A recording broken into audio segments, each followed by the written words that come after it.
Autre fait de l'actualité, le 2 décembre prochain, le réseau international des Congolais de l'extérieur va organiser la cérémonie de récompense des talents de la diaspora au pavillon royal à Paris en France.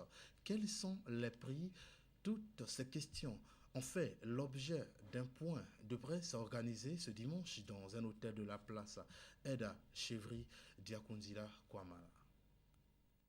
Le prix RIS peut se résumer en un seul mot: récompense, ou bien en une courte phrase: récompenser tous ceux des Congolais de la diaspora qui œuvrent pour le développement du Congo.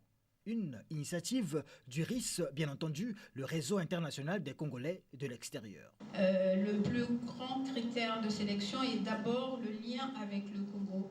Ensuite vient l'innovation du projet, sa créativité, sa pérennité, que ça soit quelque chose de performant, ainsi de suite. Voilà. Les critères sont assez larges, j'aurais du mal à les énumérer tous, mais en premier, il faut vraiment que le Congo soit la cible.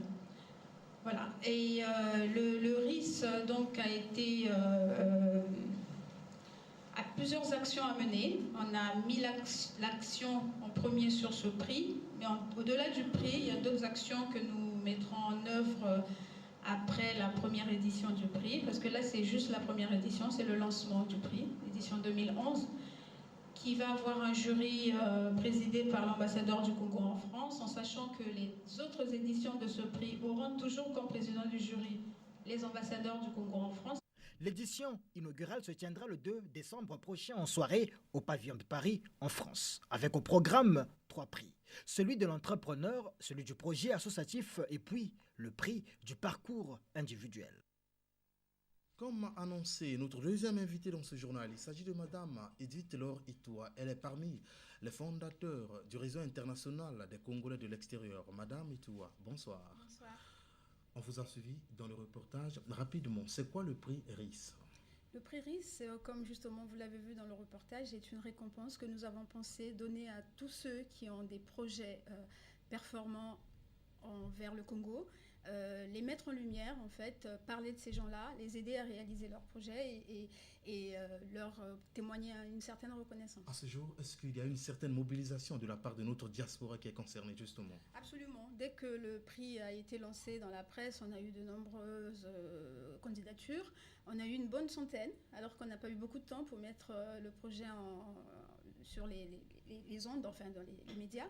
Mais l'engouement est évident et on est même un peu étonné. Madame, rapidement, un mot à l'endroit de cette diaspora qui nous suit peut-être en ce moment en direct.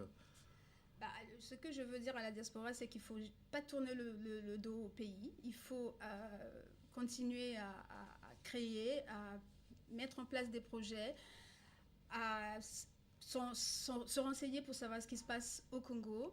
Et voilà, il ne faut pas penser qu'on est loin et qu'on est rejeté par ceux qui sont ici. Non, justement, ils sont en fait à notre écoute. Ils nous écoutent et ils attendent de nous des actions.